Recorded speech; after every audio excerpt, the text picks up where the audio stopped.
Good morning, folks. It's your boy Richie Richard. Today in this video, it is currently 11:25 a.m. in the morning.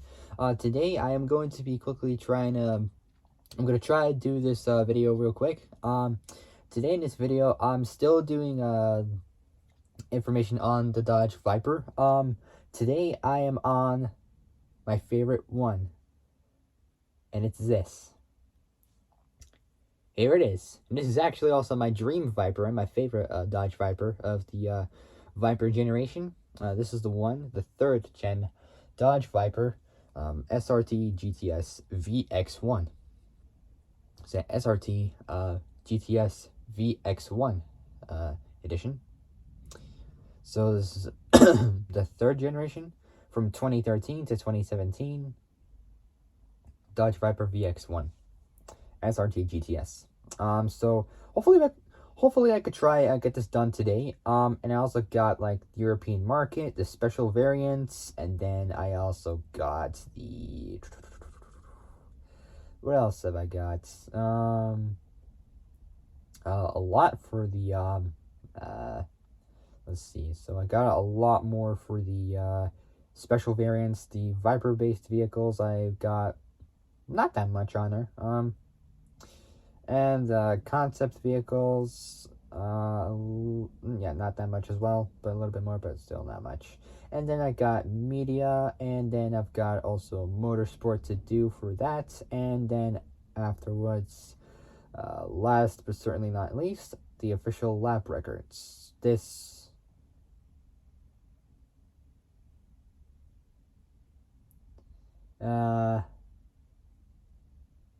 See, I got like, well, pretty much the lap records will just take a while just to do so. But,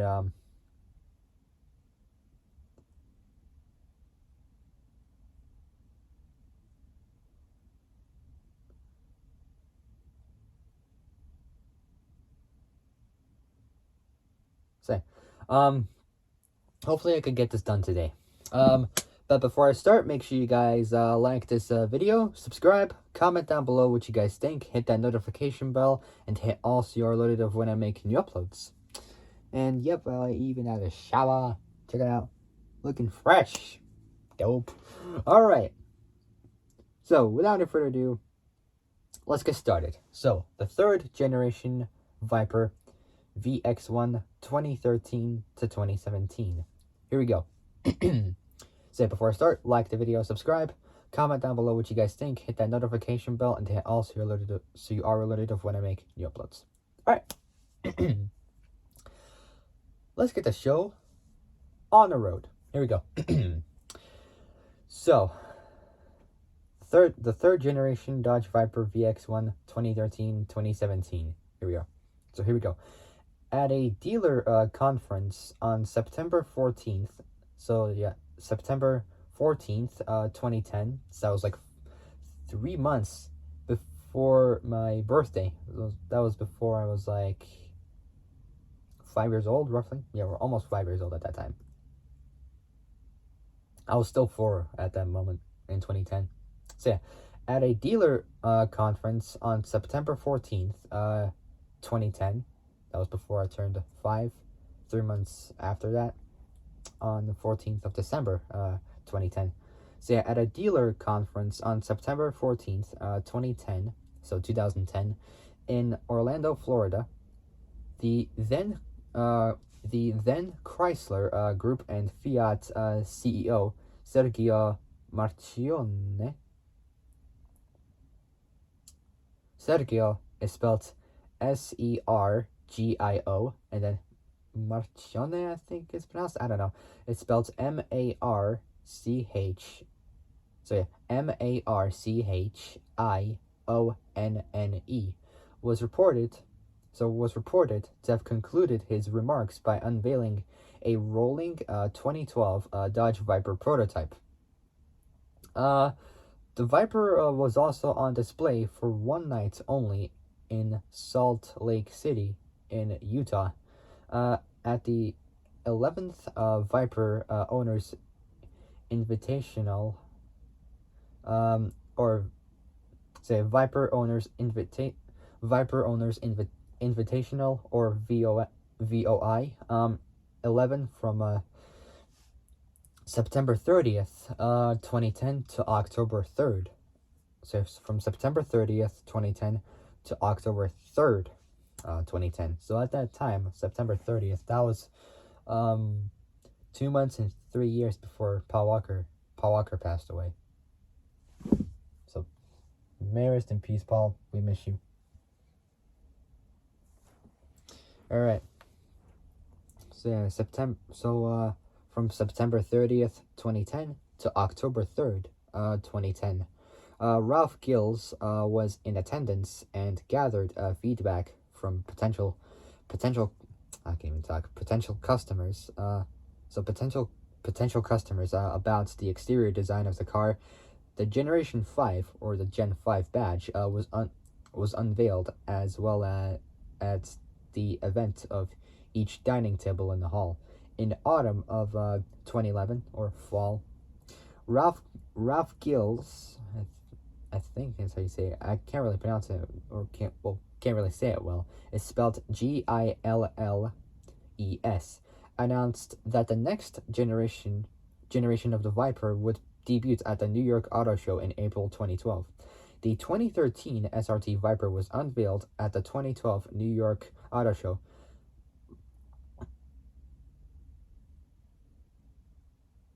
Preliminary, I can't really say it that well, but it's spelled PRELIMINARY.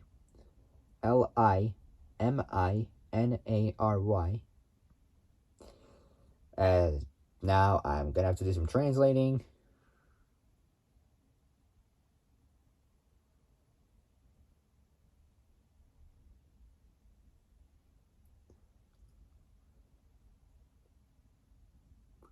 Preliminary?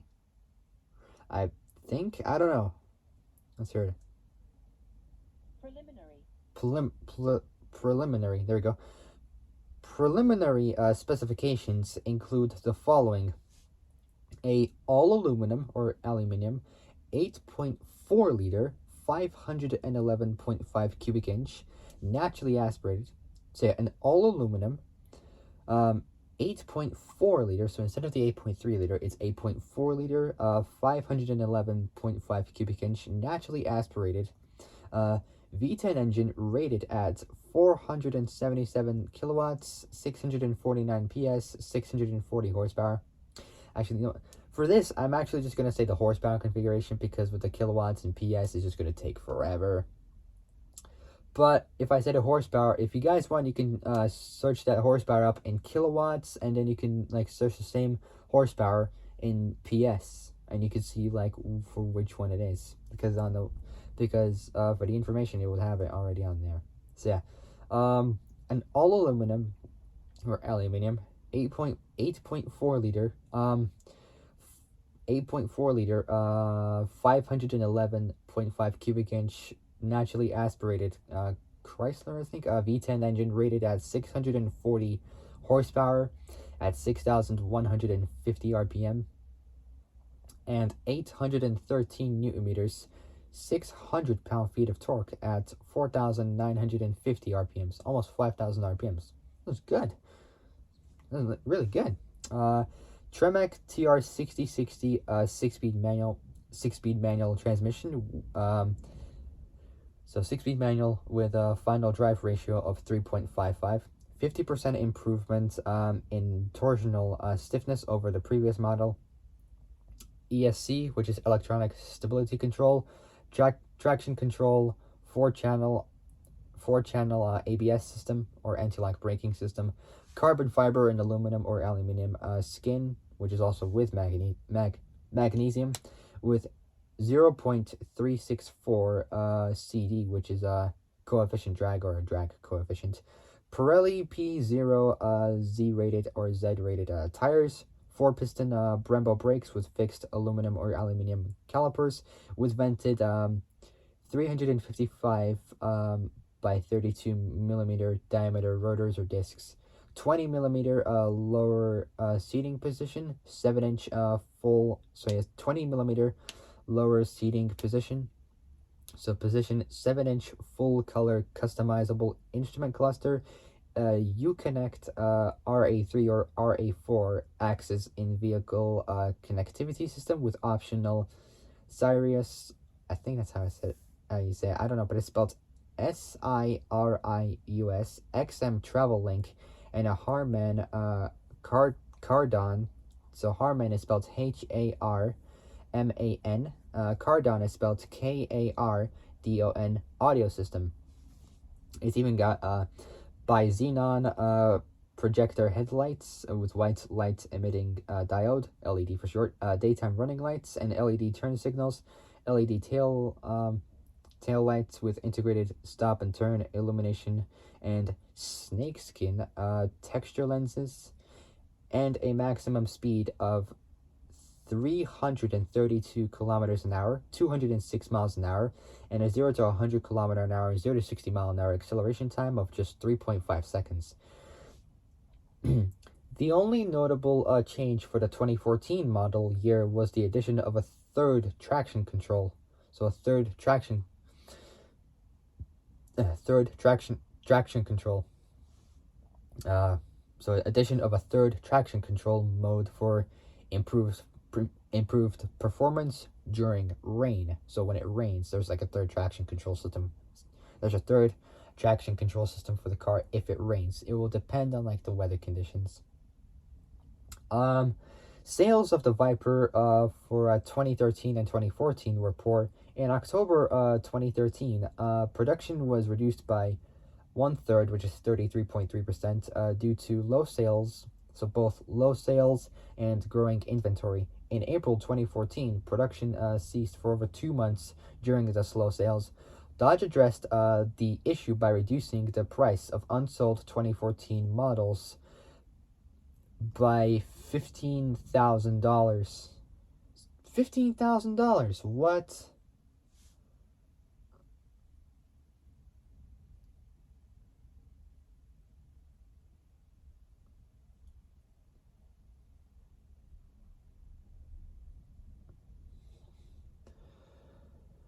So $15,000.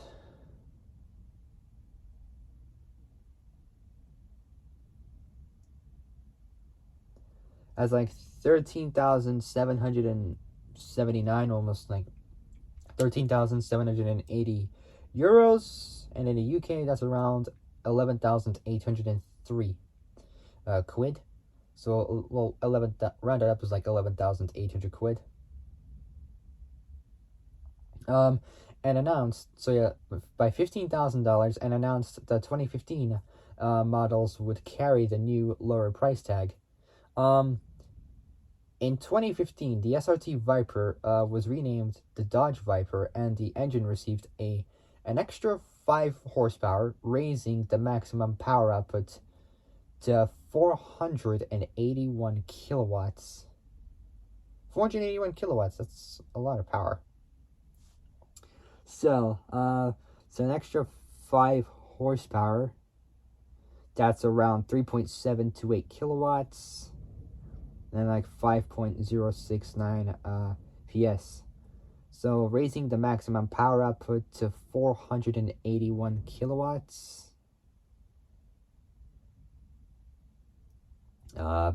653 PS, 645 horsepower.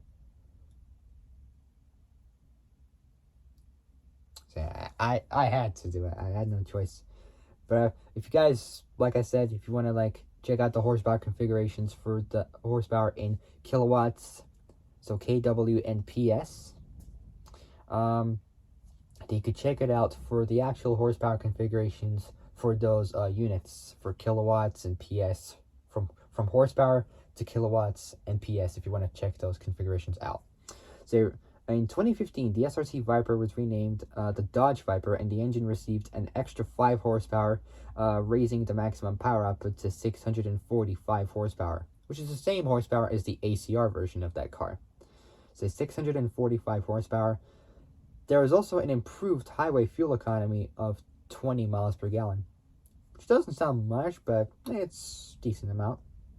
In October 2015, Fiat Chrysler Group announced that the Viper would end production in 2017, which it actually did, because in 2017 was the final year that the Viper would be made, and after that they wouldn't make any more Vipers after that. So in October 2015, 2015, Fiat Chrysler Group announced that the Viper would end production in 2017. Initially, Fiat Chrysler cited poor sales as a reason for discontinuing the Viper. However, other sources have stated the car was discontinued because the Viper was unable to comply with FMV FMVSS, which stands FMVSS 226, which stands for Federal Motor Vehicle Safety Standard 226, which regulates automotive ejection mitigation in the U.S.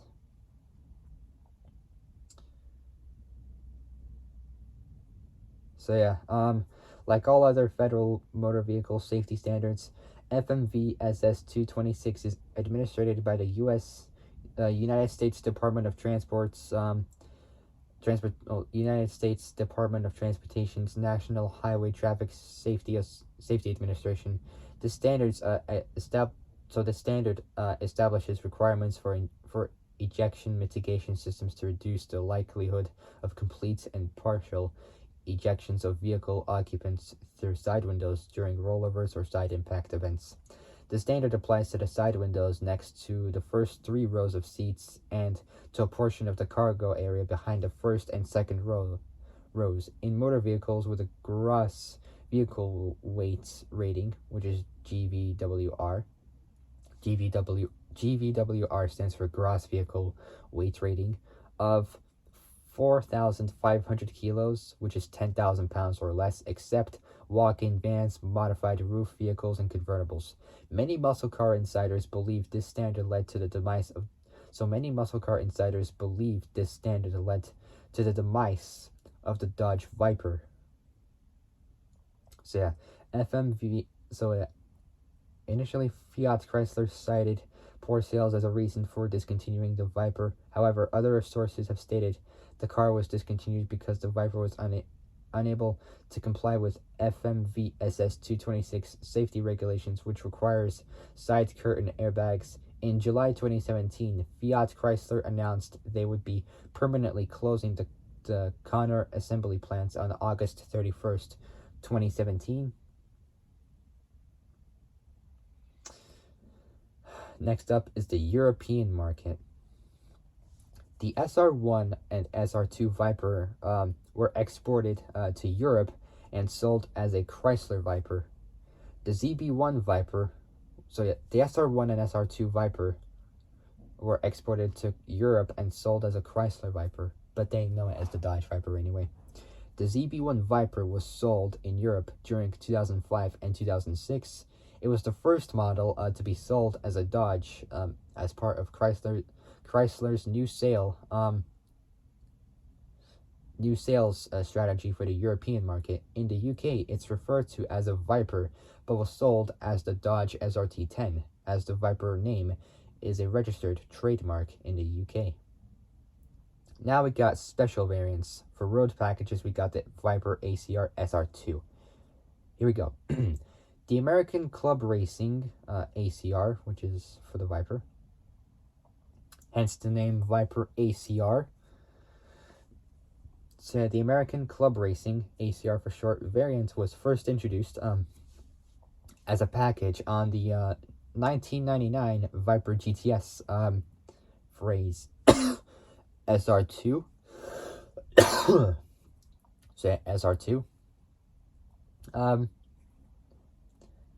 The ACR used the same K&N air filter and smooth tubes from the GT2 for the power gains, along with the BBS rims. A new 5-point harness with the ACR logo was installed for both the driver and passenger. For the 1999 model year, Kony adjustable shocks were installed and changed to dynamics later in the 2000 model year. Lastly, the spring rates were increased. The ACR was available in solid color or with stripes, with the color choices changing yearly along with ACR badging.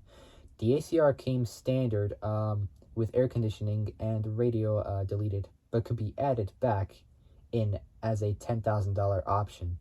Now, why do they have to have such high prices? Like, what are they thinking? 10 grand to install a radio and air conditioning?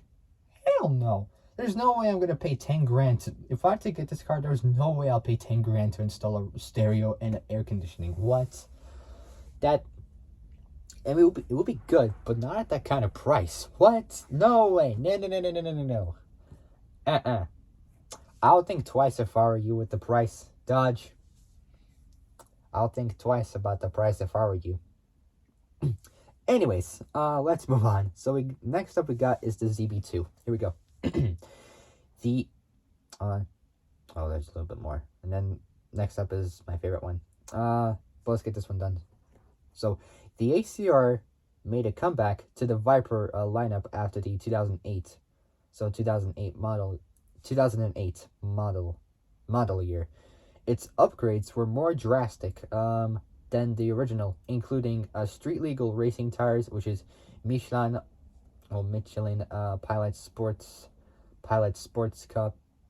Cups with Michelin describes as ultra high performance sport tires, not street tires, sport tires. So yeah, even got two-piece brake rotors or discs, adjustable suspension, and significant aerodynamic enhancements that included a front splitter, canards, and a carbon fiber adjustable rear wing. The engine received no modifications, so power and torque remained at 447 kilowatts, 607 PS, 600 horsepower, and 759 newton meters, 560 pound-feet of torque, as in the standard SRT10. The ACR is street legal and is similar to the Mopar. So the ACR is street legal and is similar to the Mopar Viper that Dodge displayed at various auto shows. Weight was also decreased by 18 kilos, 40 pounds, by using the Hardcore Pack.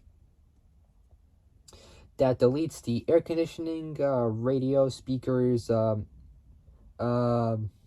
amplifier, trunk or the boot carpet, hood or bonnet pad, and tire inflator. Since when did cars have tire inflators? I'm pretty sure that they would, but sometimes they wouldn't. So yeah, tire inflator.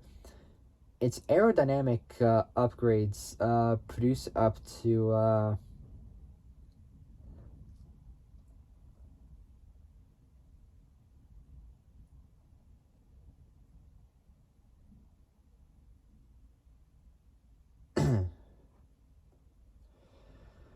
up to 1,000 pounds. So that's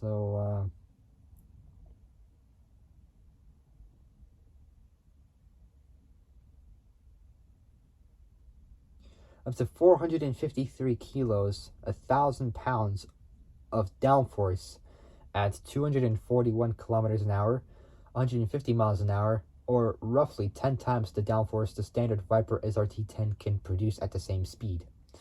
The interior was upgraded only by the addition of a beacon-tripped lap timer for the hardcore edition only.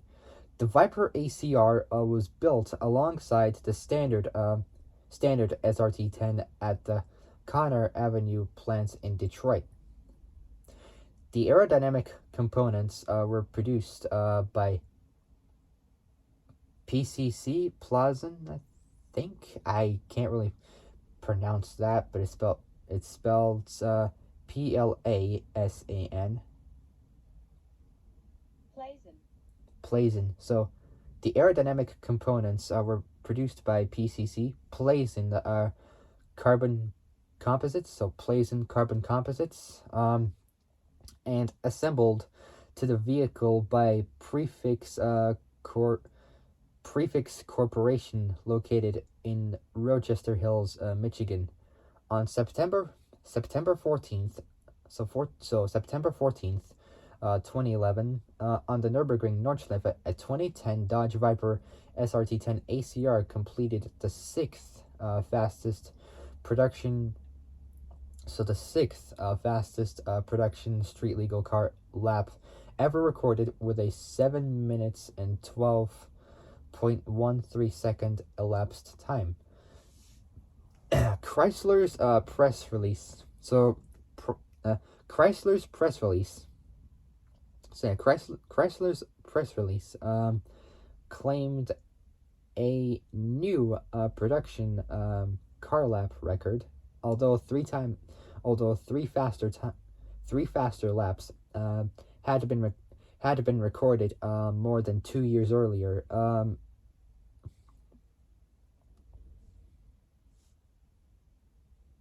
So 2 years earlier, albeit by very specialized low production vehicles.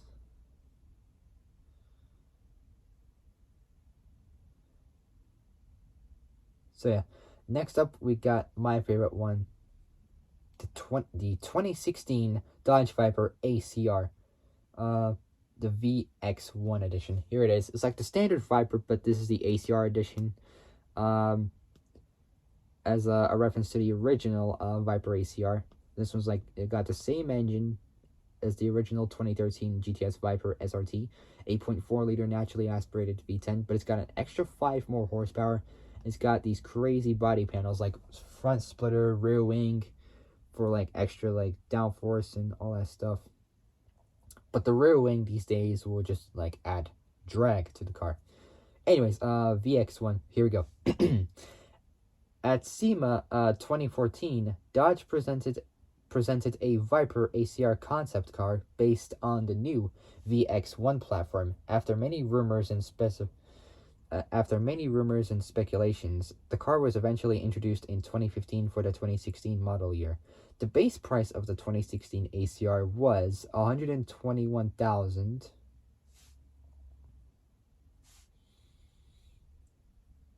So $395 dollars, which is also like 111,493 euros, and 95,509 quid. 95 grand. I mean, that's not bad. It's almost like a proper bargain price, 100 grand almost. So that's in the US, and also 159,000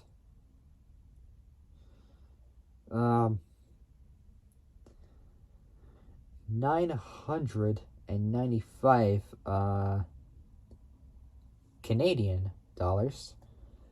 That's 146,945 euros, and 125,800. So 125,881 quid. So it seems like the Canadian dollars are much higher than the US dollars. So yeah. So 159,995 Canadian dollars in Canada. The 2016 Dodge Viper ACR came installed with an all-new aerodynamic body kit made from carbon fiber that included a new front splitter and fixed carbon fiber rear wing, altogether producing a total of 680.5 kilos, 1,500 pounds, which is 1,500 pounds of downforce at corners. The 8.4 liter, 511.5 cubic inch naturally aspirated Viper V10 engine generated the same power output: 481 kilowatts, 654 PS, 645 horsepower at 6,200 RPM, and 813 newton meters, 600 pound-feet of torque at 5,000 RPM. So same power output, 645 horsepower at 6,200 RPM, and 813 newton meters, 600 pound-feet of torque at 5,000 RPM, as in all other Viper trims. The brakes were from Brembo, with rotors, rolled discs, and calipers, built specifically for the car. The discs were now carbon ceramic, a first for the Viper series. The braking system contains 15 inch 391 millimeter discs with 6 piston calipers up front and 360 millimeters 14-inch discs with 4 piston calipers down the rear. So the braking system contains 391 millimeters, 15 inches discs with 6 piston calipers up front, and 360 millimeters 14-inch discs with 4 piston calipers down the rear. The tires were from Kumho. That's a South Korean tire manufacturer. I can't really pronounce it, but it spells Kumho. It's kind of weird. Anyway, let's see. How do you even say it? Kumo. There we go. Why did I put the H on it? That doesn't make sense. So the tires were from Kumo, using a set of tires called the Kumo Exta ECSTA V720 ACR, a variant of the V720 specifically built for the ACR. The front tires are P295/25R19Z, slightly smaller than the regular Viper, and P355 30R19Zs at the rear. Suspension system is manufactured by Bilstein, which has 10 settings for both rebound and compression tuning for the dampers. The options for the car are very diverse, like all of the other Viper trims. One example is the ACR Extreme Aero package, which was the same package used to help the car break a total of 14 track lap records. The package included the addition of a removable extended front splitter extension, a new adjustable dual element rear wing, 4 dive planes, 6 removable diffuser strakes, removable brake ducts, and removable hood louvers or bonnet louvers, and if removed will reveal a hood gap or bonnet gap. This helped the car produce an extra 227 kilos, 500 pounds of downforce at corners, for a total of 907 kilos, 2,000 pounds, which this package, the top speed was reduced at 200, which with this package, the top speed unfortunately was reduced at 285 kilometers an hour, 177 miles an hour, instead of 307 kilometers an hour, 191 miles an hour. All because of the package. Different packages will just do something with the performance. So instead of 307 kilometers an hour, 191 miles an hour, because of the massive downforce produced by the car. At top speed, the car produces 799.5 kilos, or almost 800 kilos, 1,763 pounds of downforce, the most of any production car. In October 2015, the ACR set a 7 minute and 1 second 0.67 second lap time. So 7 minute and 1. So 7 minute and 1.67 second lap time at the Nürburgring Nordschleife with the Extreme Aero package, which was run by SRT and lapped by their test driver Dominic Farnbacher. I can't really pronounce it, but it spells F-A-R. So Dominic is D-O-M-I-N-I-K, not with a C. Farnbacher? I can't pronounce it, but it's spelled Farnbacher. Who's a German sports car racing driver and currently an SRT factory driver. driving an SRT Viper GTS-R in the two-door United Sports Car Championship. Unfortunately, the lap was unofficial according to SRT.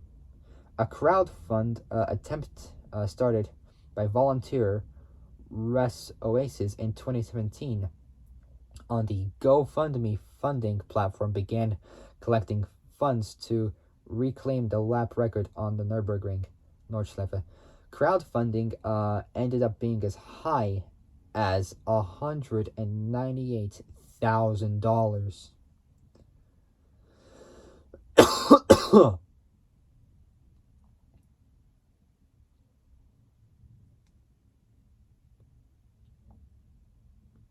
$181,814 euros, 155,736 quid. He eventually found himself supported by 377 people, less than 400 people, and sponsorship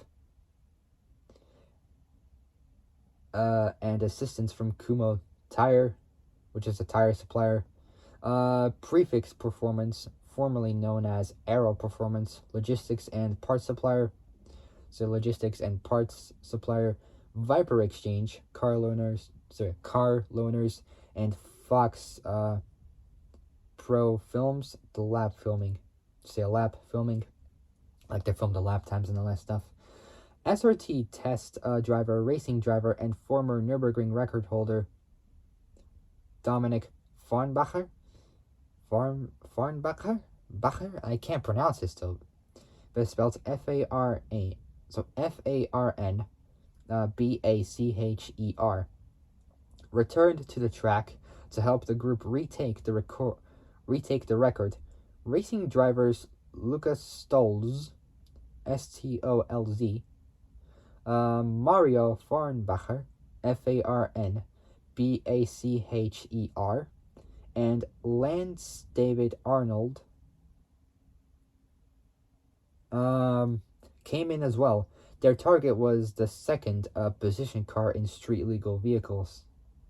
So their target was the second position car in street legal vehicles, the Lamborghini Huracan Performante, which set a 6-minute 52.01 second lap record. The group went through 3 attempts with the lap times of 7 minutes and 3.45 seconds set by Dominic, 7 minutes 3 seconds 0.23 set by 7 minutes and 3 seconds 0.23 set by Mario, and 7 minutes and 1.30 seconds set by Lance David Arnold, respectively. Their 3-day trip to Nuremberg, Germany, ended with a crashed Viper ACR. Despite the failure of surpassing the Huracan Performante, the team was still able to make the Viper ACR the fastest American rear-wheel driven with no additional assistance. Rear-wheel driven with no additional assistance and manual transmission equipped car to go around the track. Their lap time also brought the car to 5th position for street legal vehicles. Next up is the Viper GTC, Phase VX1 only. The GTC model was introduced in 2015 and was only featured in the VX1 Phase Vipers. The 2015-2017 Dodge Viper GTC had a customization program that offered 8,000 colors and 24,000 hand-painted stripes. 10 wheel choices, 16 interior trims, 6 aero options, and an undisclosed amount of standalone options to choose from. There are a total of 25 million possible build combinations. Ordering a GTC enrolled a customer in a unique VIP program called Viper. This word is just tough to really pronounce. I'm gonna have to do some translating for this.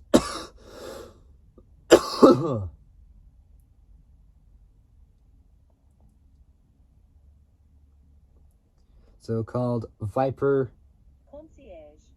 Concierge.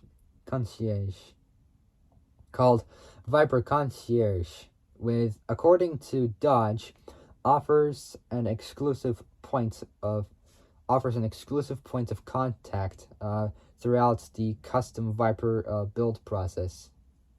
The concierge process started with the ordering stage, which included Dodge sending customers a paint chip confirming the owner's choice. Shortly thereafter, Dodge sent buyers a 1/18 scale Speedform replica in their chosen custom colors to either confirm or deny the build. Once the buyer's color and option selection is locked in, that car becomes a one-of-one Viper for that year. No other buyer would be permitted to buy a Viper to the same specifications.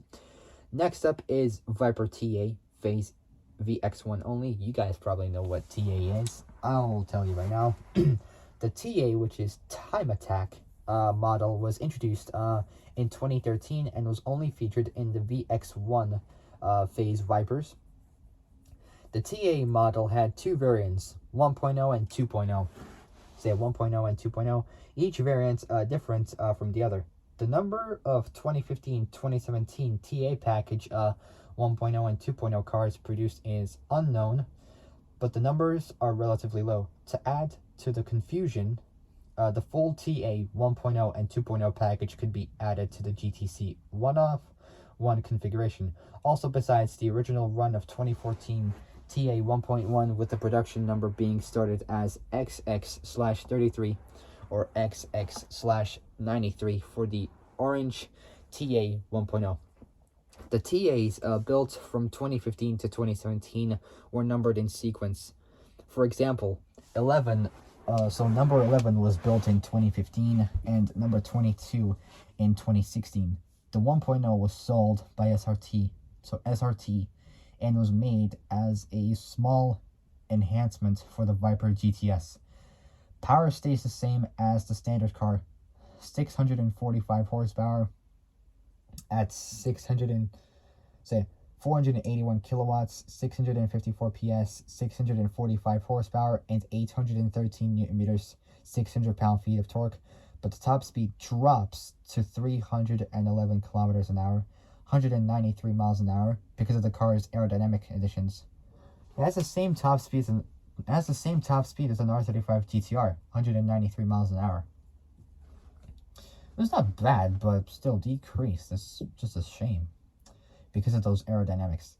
The car now had the addition of the advanced aerodynamic package, which included two-piece front corner splitters and a rear deck-lid spoiler made from carbon fiber, lightweight Sidewinder 2 wheels finished in matte black, Pirelli P0 Corsa tires, 2-mode street and race Bilstein Damptronic suspension adapted from the GTS, but with firmer levels of damping and a smaller spread between modes. Shock dampers, increased spring rates, and thicker anti-roll bars. Carbon fiber underhood X-brace instead of the aluminum brace in all other models. Carbon fiber rear taillight applique. From the exterior, carbon fiber accent package, two-piece Brembo brakes with wider. So it has bigger Brembo brakes, which are also wider. Black anodized Brembo brake calipers painted with the Viper logo in TA orange. TA logos behind both front wheels and a striker decal. So TA logos behind both front wheels and a striker decal instead of the standard badge on the hood. TA orange on the Venom black cars, black on the TA orange and Venom white cars. Black interior with TA orange accent, stitching on the ballistic cloth seats, instrument panel and cowl. So instrument panel and cowl, which is spelled COWL. WL, center stack, console, e-brake or handbrake, shifter boots, and door panels. The aerodynamic package adds 90.72 kilos, 200 pounds of downforce at 160.93 kilometers an hour, which is approximately 100 miles an hour. The car's mileage is 12 mpg in the city and 19 mpg on the highway. So if it's combined, add 19 and 12 together, you get a total of 31 miles per gallon. It's not bad. All right. On March 18th, 2013, Motor Trend tested the SRT Viper TA in Mazda Raceway, Laguna Seca. So Laguna Seca. In which is near Salinas, which is spelled Salinas, California, and Monterey, California. Mazda Raceway, Laguna Seca in Monterey, California, setting the production car lap record in 1 minute 33.62 seconds, besting the previous lap time holder Chevy Corvette's ZR1 or ZR1's 1 minute 33.70 seconds. So it's faster than a Corvette ZR1 by 0.08 seconds. So 0.08 seconds faster, besting the previous lap time holder Chevy Corvette ZR1's 1 minute 33.7. So the ZR1, man.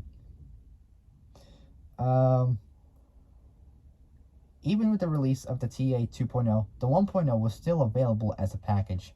The TA edition returned for the 2015 model year called the TA 2.0, but the TA 1.0 was still available up to and including the last model year 2017. This model was sold by Dodge. The 2.0 part of the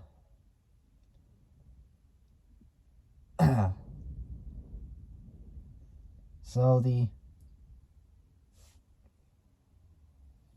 2.0 the 2.0 part of the nickname refers to the updated aero package, which incorporates a bigger rear wing, new front dive planes, and a new carbon fiber front splitter. The package improves downforce to 4, so basically it is 181 kilos, 400 pounds at 150 miles an hour.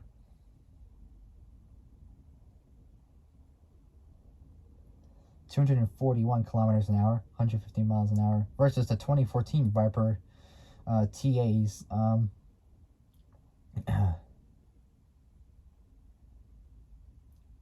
126 kilo, 278 pounds at 241 kilometers an hour, 150 miles an hour. The Viper's 278 pounds, 150 miles an hour. The internal parts have also been improved with a much better suspension setup, new 2-piece Brembo rotors, roll discs, and improved shocks, dampers, springs, and stabilizer bars. The car also has an improved X-brace. The car's power output also stays the same like the 1.0. However, the data is based on the Dodge version of the Viper, not the SRT version. Unlike the 1.0, the car is able to keep the 332 km an hour, 206 mile an hour top speed. The car's mileage is improved in the 2.0 version with 13 mpg in the city and 20 mpg on the highway. Combined is a total of 33 miles per gallon. Oh god, my throat is starting to hurt right now.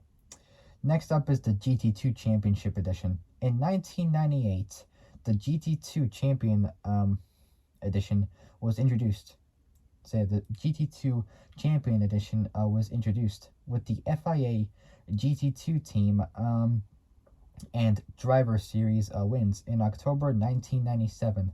Team Viper set fourth with the development of a unique Viper model called the GT2 Championship, not Championship, sorry, GT2 Champion Edition to commemorate the race wins.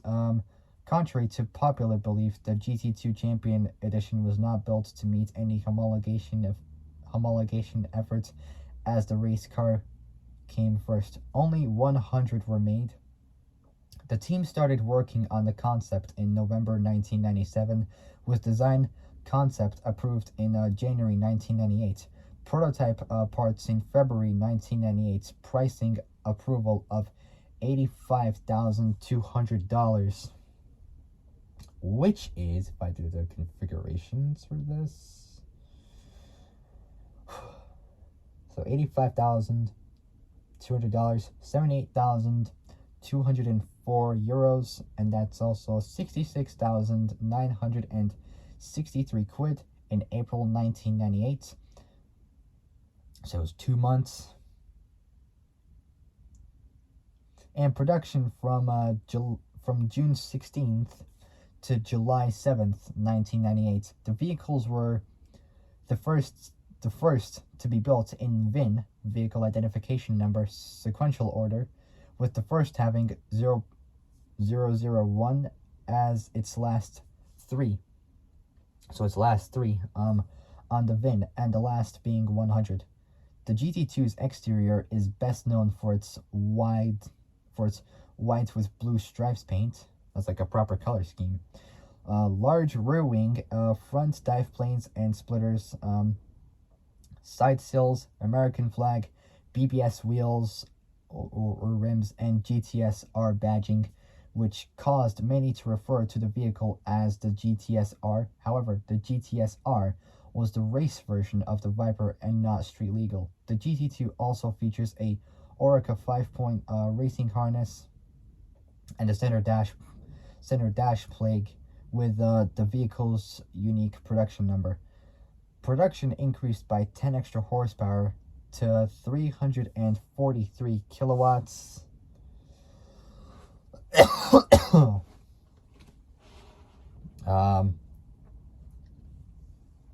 466 PS, 460 horsepower, with the use of a K&N air filter and smooth tubes connecting the filter to the intake manifold. Torque was also increased to 678 newton meters, 500 pound-feet. Next up is the racing editions. We got the Viper A.K.A. To commemorate the end of the Phase ZB2 Viper and mend the gap for the car's production and until the release of the new car, Dodge offered an improved version of the ACR, specifically designed to run in the Dodge Viper Cup Series, or the DVCS, Dodge Viper Cup Series. This car, named Viper ACR-X, added to the basic ACR 30 kilowatts.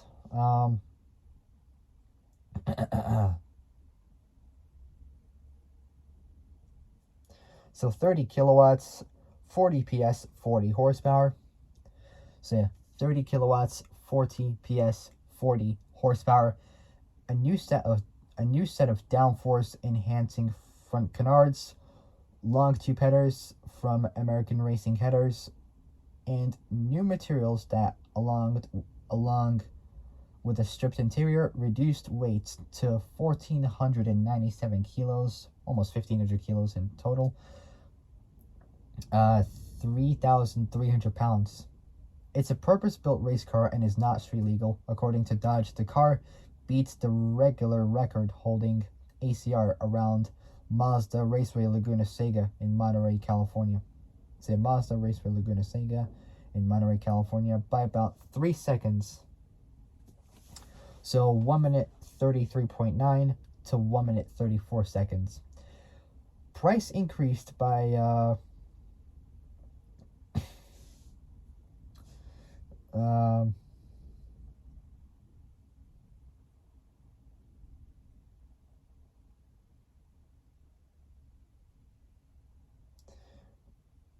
$12,000 to $110,000.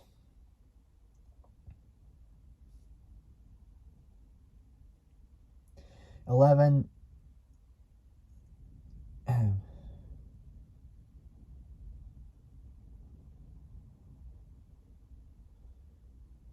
So like, say 11 to 100,000 euros. What?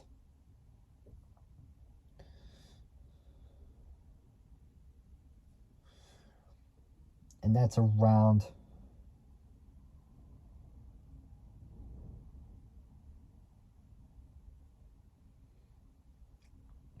I'd say 9,000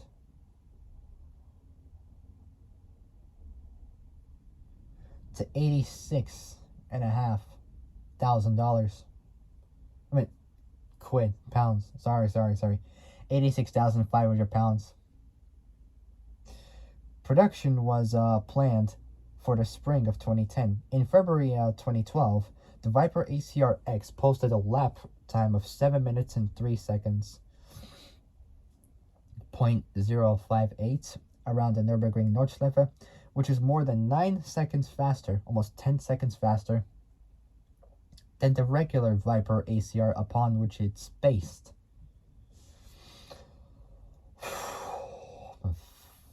My throat is starting to hurt.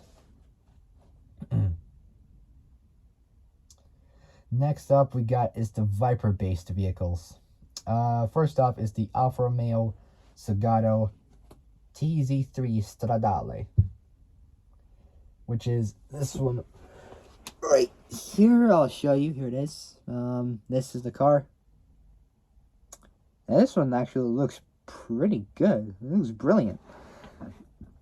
Alfa Romeos are the best, and you cannot be a proper car guy until you've owned an Alfa, which is actually true. Hence Jeremy Clarkson's words. So that's good.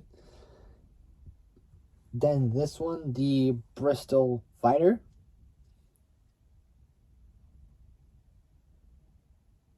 Like they used to do like planes from like before the 20s at this time, and they started to do cars and all that stuff. It was like it was something mentioned in this from Top Gear recently. So I'll show you again. So this is the car, the Bristol Fighter. And then we got the Devon GTX. Oh, so Devon is spelled DEVOX. No, wait, hold on, not X, sorry. DEVON. And then GTX. This is a 1. So yeah, so the Alfa Romeo Zagato TZ3 Stradale. So even got the list on the information a little bit about the car, but there might be a bit more for it, I don't know. And it's got also some mentions about the Viper as well, so here we go. The Alfa Romeo Zagato TZ3 Stradale is the road version of the TZ3, manufactured by Alfa Romeo and designed by Zagato. The TZ3 Stradale is the 4th model in Zagato's TZ line and serves as Zagato's tribute to the 100th anniversary of Alfa Romeo. Zagato is a coach building company. The design center of the company is located in Terrazzano, a village near Roh. I can't pronounce it, but it's RHO in Lombardy, Italy. So Zagato. The TZ3 Stradale is the 4th model in Zagato's TZ line and serves as Zagato's tributes to the 100th anniversary of Alfa Romeo. The car itself is based on the Dodge Viper ACR X, but with a new carbon fiber body. As planned, only 9 vehicles were built. Not only is the chassis and powertrain from the ZB2 Viper, but the interior remains mostly the same as well. Next is the Bristol Fighter. The Bristol Fighter is an English sports car by Bristol Cars. So the Bristol Fighter. The Bristol Fighter is an English sports car by Bristol Cars, and it's the first sports car made in 40 years. So 40 years. So 40 years after the company was revived. The car shares many components with the Viper, including the 8.4-liter V10 engine that produces 391 kilowatts, 532 PS, 525 horsepower in the regular trim, and 468 kilowatts, 637 PS, 628 horsepower in the S trim. The weight of the car is 1,600 kilos, 3,527 pounds. The power is delivered to the rear wheels through a 6-speed manual gearbox, which is also Viper-derived. Only 13 cars were ever produced from its 2004 to 2011 trim. Well, not trim, production run, sorry. Next up is the Devon GTX. The Devon GTX is an American sports car manufacturer.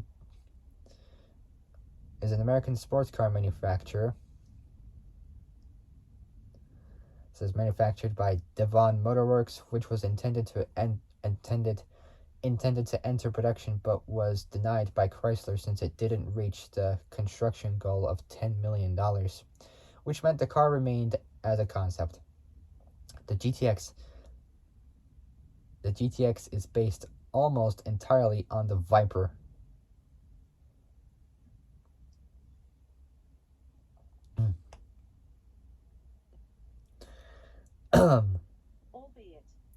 albeit with a few changes. The exhaust system has been changed into Devon's own stainless steel variant, along with a revised intake system. A new one-piece carbon fiber superstructure, carbon fiber body panels, new cast aluminum or aluminium, unequal length front and rear suspension wishbones, new coilover shocks, and StopTech race-inspired aftermarket brakes. The GTX was also intended to produce 485 kilowatts, 659 PS, 650 horsepower at 6,100 RPM from the Viper-derived 8.4-liter V10 engine. Doesn't really say the torque configuration. Next up is the prefix Viper Medusa Roadster. Kind of weird, but oh well. The prefix Viper Medusa Roadster is a convertible conversion package available for the VX1 generation Viper. Prefix unveiled the Viper Medusa Roadster at a private event at their Prefix Coatings facility in Auburn Hills, Michigan, on July 19th, 2014. Created under their latest division named Prefix Performance, the Medusa is a conversion of the VX1 Viper that was never offered as a roadster. The initial run was limited to 10 custom numbered vehicles at a price of $35,000 on top of the price of the vehicle. Next up is the VLF Force 1. I've talked about this car before. So yeah, I talked about it before. So the VLF Force 1 is a premium sports car manufactured by VLF Automotive, a company formed by Bob Lutz and Gilbert Villarreal, who were later joined by Henrik Fisker as lead designer. The Force 1 is heavily based on the Dodge Viper, using its chassis and engine, and also has a similar design language. The car's Viper-derived V10 engine generates 556 kilowatts, 755 PS, 745 horsepower. According to the company, it can accelerate from 0 to 100 kilometers an hour, 0 to 60 miles an hour in 3 seconds, and can attain a maximum speed of 351 kilometers an hour, 218 miles an hour, 2 miles an hour faster than a 2017 Ford GT, and 1 mile an hour faster than the Lamborghini Aventador.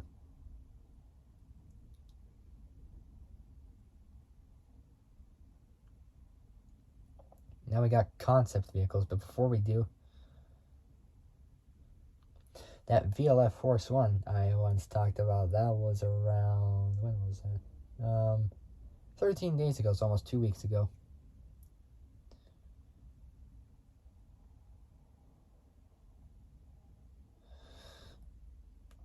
Alright, you know what, I figured I'll take a break right now, so I figured that'll be it, because like I feel like it's just gonna take too much time to finish all this off. I mean, I got a lot to do. So the most amount of information I got is for the motorsport.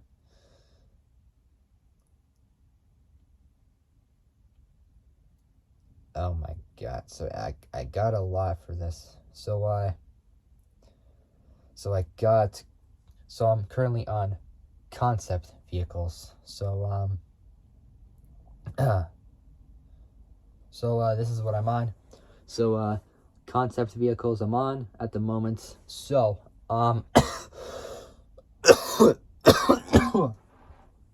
excuse me. So that's gonna wrap it up for today. If you guys like this video, like it, subscribe, comment down below what you guys think, hit that notification bell, and hit all so you are alerted of when I make new uploads. And so yeah, that's gonna be it.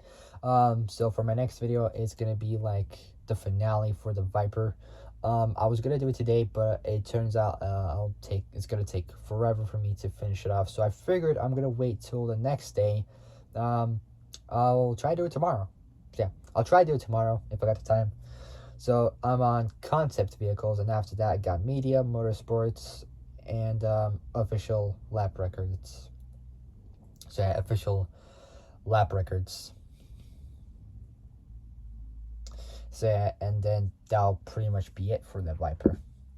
And I'll be finishing off the driving laws soon. I got a lot planned. Well, for those ones I got left over, I gotta finish them off as fast as possible. But yeah, anyways, guys, that's gonna do it for today. If you guys like this video, like it, subscribe, comment down below what you guys think. Hit that notification bell and hit all so you are alerted of when I make new uploads. And I'll see you guys in the next morning. So, but until then, stay safe, have a great day, and I'll see you guys soon in the morning. So, take care, folks. Peace.